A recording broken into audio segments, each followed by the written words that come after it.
والسلام على أهل بيته الطيبين الطاهرين المعصومين الذين قال لهم الله في كتابه المجيد وفرقانه الحميد.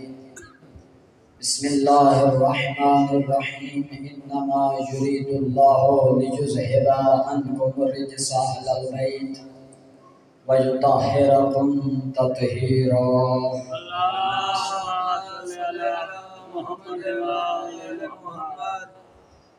ولعنة الله على أعدائهم أجمعين من اليوم إلى اليوم الدين.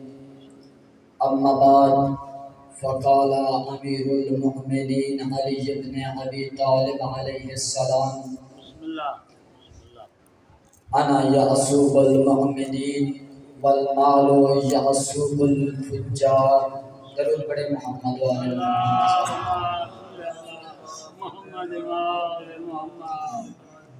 دعا گو ہوں پروردگار کی بارگاہ میں کہ خداوند متعال جس جس مقام پر یہ ذکر بابا، یہ ذکر سید الشہداء، یہ ذکر مقدس بابا ہے، خداوند متعال ہر مقام کی خود حفاظت فرمائے.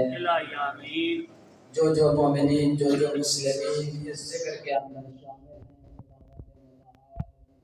تو جان و مال کی خود حفاظت فرمائے. آپ تمام مومنین اپنی حفظ و سلامتی کے لیے، تمام دیگر مومنین کی سلامتی کے لیے، اپنے مرحومین کی بخشش کے لیے درود پڑھیں محمد والے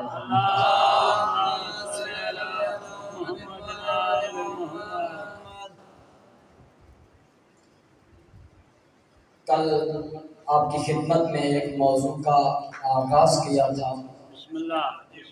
اسی موضوع کو آج تکمیل کرنے کی کوشش کروں گا. ویسے یہ کسی انسان کے بس میں تو نہیں ہے کہ وہ علی کے فضائل کی تکمیل کر سکے، لیکن موضوع جو میرا ہے کوشش کروں گا کہ آج کی مجلس کے اندر اس موضوع کو مکمل کر سکوں. موضوع تھا فضائل علی الزبان رسول علی. سبحان اللہ. امام علی علیہ السلام کے فضائل رسول خدا کی زبان سے اور خود علی کی زبان سے. اور کل جس حدیث پر اختتام کیا تھا کہ امام علی علیہ السلام نہج البلاغہ کے اندر حکمت نمبر 316 اس کے اندر رسول کا دیا ہوا خطاب امام دہرا کے فرماتے ہیں: انا یعصوب المؤمنین والمال یعصوب الفجار. جب رسول خدا نے کہا تھا یا علی انت یعصوب الدین و انا و انت یعصوب المؤمنین، اسی فرمان کو رسول خدا کے ولی نے، رسول خدا کے وصی نے اپنی کتاب کے اندر دہرایا کہ انا یعصوب المؤمنین، میں علی ابن ابی طالب مومنوں کا سردار ہوں.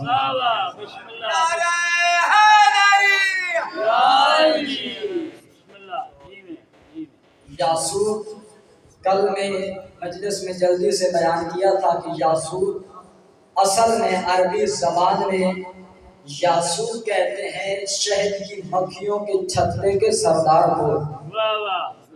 ان کا سردار ہوتا ہے جو سردار اپنے پورے اس گروہ کی نگرانی کرتا ہے، ان کی حفاظت کرتا ہے، اور اس کا کام ہوتا ہے کہ یہ چھتے کے دروازے پہ بیٹھ کے ہر آنے والی مکھی کو دیکھتا ہے، چیک کرتا ہے کہ یہ جو شہد لے کے آئی ہے کسی میٹھے پھول سے لائی ہے یا کسی زہر والے پھول سے لائی ہے. اور اگر وہ کسی زہر والے پھول پہ بیٹھ کے اس کا رس چوس کے آئی ہو تو اس کا کام ہوتا ہے کہ اس کو شہد کے چھتے میں داخل ہونے کی اجازت نہ دے. اور یہی لقب خدا کے رسول نے امام علی علیہ السلام کو عطا فرمایا کہ اے علی تو دین کا یعصوب ہے. وہی کام جو شہد کی مکھیوں کے چھتے میں شہد کی مکھیوں کا سردار کرتا ہے، اے علی دین کے اندر تیرا وہی کام ہے کہ جب بھی جو بھی کسی وقت بھی دین کے اندر داخل ہونا چاہے علی تو اسے پہچان، اگر تیرے معیار پہ اترے آنے کی اجازت دے ورنہ واپس۔ بسم اللہ، اگر تیرے معیار پہ اترے تو اسے آنے دو ورنہ اس کو واپس بھیج دو۔ اور اسی کو امام علی علیہ السلام کے اسی مقام کو رسول خدا نے ایسی الفاظ بدل کے ایک دوسری حدیث کے اندر عرض کیا اور فرمایا ہے لوگوں انا مدینۃ العلم وعلی بابھا، اے لوگوں میں علم کا شہر ہوں، علی اس کا دروازہ ہے۔ اور اس سے اگلا جملہ جو رسول خدا نے فرمایا آپ ذہن نشین کریں اور یہ ذہن نشین کر کے ہر جگہ پہ دہراتے چلے جائیں۔ امام علی علیہ السلام کا مقام بیان کرتے ہوئے رسول خدا وہ جو بغیر حکم خدا کے زبان نہیں ہلاتا فرما رہا ہے لوگوں انا مدینۃ العلم وعلی بابھا فمن اراد المدینۃ والحکمۃ فلیأت بہا من بابھا، جو بھی چاہے اس شہر میں آنا، جو بھی مجھ سے حکمت سیکھنا چاہتا ہے، انسان کا بچہ بند دروازے سے آ دیواریں نہ کھلا۔ نعرہ حیدری، یا علی، بسم اللہ جی۔ کہا فمن اراد المدینۃ والحکمۃ فلیأتھا من بابھا، آنا ہے تو دروازے سے آ، دیواریں پھلانگنے کی کوششیں نہ کر۔ دیوار پھلانگ کے آئے گا دین کا ڈاکو تو بنے گا مومن، نہیں بنے گا۔ مومن بن کے نہیں جا سکتے ہو۔ جب بھی آنا ہے مشکل یہ ہے کہ علی کے راستے سے آنا پڑے گا۔ اور حد کر دی رسول خدا نے، حد تو نہیں ہے، مقام یہ تھا علی کا۔ امام علی علیہ السلام کے بارے میں ان کو نفاق اور ایمان کا معیار قرار دے دیا، سبحان اللہ، سبحان مومن و منافق کی پہچان قرار دے دی۔ اور رسول خدا صلی اللہ علیہ وآلہ وسلم ایک حدیث مبارکہ کے اندر لوگوں کو بتا رہے ہیں، آغاز کر رہے ہیں، انہیں آگاہ کر رہے ہیں امام علی علیہ السلام کے مقام سے، اور کہا یا علی، اللہ، توجہ، بسم اللہ، کہا یا علی، دنیا کے اندر مومن اگر مومن کو ہر طرح کی تکلیف دی جائے، اگر مومن کے اوپر مشکلات گرائی جائیں، اگر مومن کو مسائل کے اندر ڈالا جائے، تو وہ مومن سے ایک ہی مطالبہ کیا جائے کہ یہ تمام مشکلات ختم کر دیں گے، ہر آسانیاں تجھے فراہم کریں گے، بس ایک کام کر، علی سے نفرت کرنا شروع کر دے۔ رسول خدا گواہی دے کے گئے اگر مومن کے اوپر مشکلات کا پہاڑ بھی آ جائے، اے علی کہ تجھ سے کبھی نفرت نہیں کرے گا۔ اور ایک منافق کا معیار کہا کہ اگر کائنات کا سارا مال جمع کر کے ایک منافق کے قدموں میں رکھ دو اور ایک مطالبہ کرو علی سے محبت کر، وہ کبھی تجھ سے محبت نہیں کرے گا۔ بسم اللہ جی۔ مومن اور منافق کا معیار کیا قرار دے دیا؟ محبت علی بن ابی طالب، کہ جو بھی علی سے محبت کرے گا وہ مومن ہوگا، اور جو بھی علی سے بغض رکھے گا وہ منافق ہوگا۔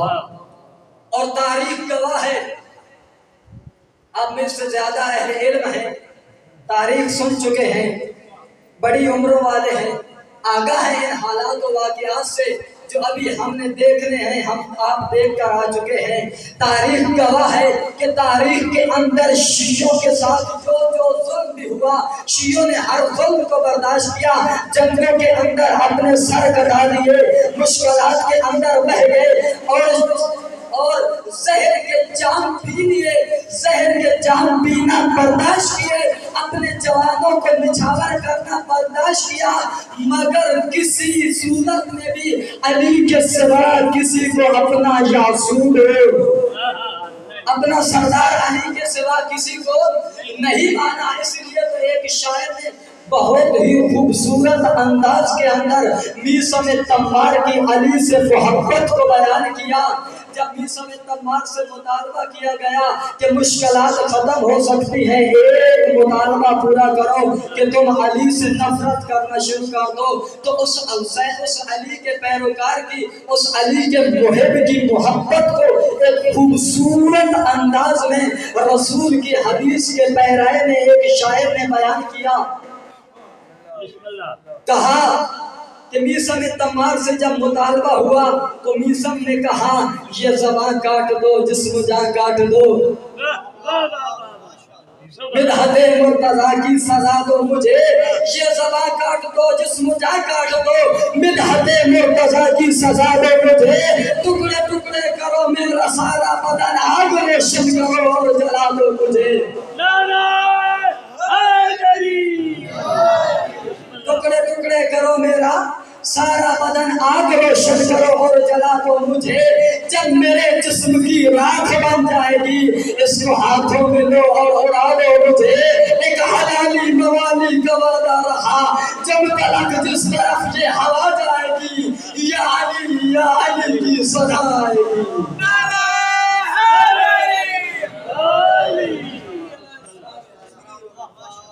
مومن پہ جو مصیبت آئے، کسی مصیبت کے ڈر سے مومن علی سے محبت کو چھوڑے گا؟ علی سے محبت کو ترک علی سے مومن محبت کو ترک نہیں کرے گا۔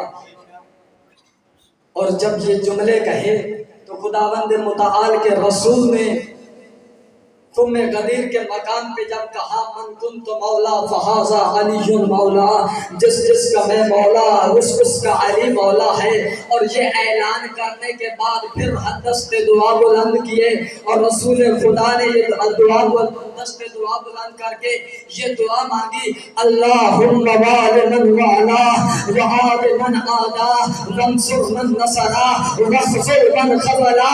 اے پروردگارا، حبیب خدا تیری بارگاہ میں دعا مانگ رہا ہے، جو بھی علی سے محبت کرے تو بھی اس سے محبت کر۔ اے پروردگارا، جو علی سے نفرت کرے، جو علی سے دشمنی کرے تو بھی اس سے دشمنی کر، تو اسی کی مدد فرما جو علی کی مدد کرے، اور تو اس کو چھوڑ دے جو علی کو چھوڑ جائے۔ وَخْذُلْ مَنْ خَذَلَا، جو علی کو چھوڑے تو بھی اس کو چھوڑ دے۔ اور دعا رسول مانگے پھر قبول نہ ہو، سوال پیدا نہیں ہوتا۔ میں آخری ایک بات عرض کر کے چند جملے مسائل کے اپنے بہت ہی معزز جناب پروفیسر صاحب کو ممبر پیش کروں۔ یہ جو فضائل ہیں کہ رسول آغاز زندگی سے لے کے اختتام زندگی تک فرما رہے ہیں، یا علی انتا، یا علی انتا، انتا انتا انتا امیر المومنین، انتا امیر المومنین، انتا مولا المواحدین، انتا عروۃ الوثقی، یا علی تو ہی ہے اور بس تو ہی ہے۔ تو یہ سننے والے یہ نہ سوچیں کہ علی کا مقام رسول کے مقام سے بلند ہے۔ وہ خود امام علی علیہ السلام فرما کے جا رہے ہیں کہ انا عبد من عبید محمد، میں محمد کے غلاموں میں سے ایک غلام۔ اور رسول خدا بھی اپنی حدیث میں یہ بیان کر کے گئے کہ انا مدینۃ العلم وعلی بابھا، میں شہر ہوں علی فقط دروازہ ہے۔ اور جس دروازے کی یہ شان ہو، نہ جانے اس شاعر کا کیا مقام ہوگا، اس شہر کی کیا عظمت، اس شہر کا کیا مرتبہ ہوگا۔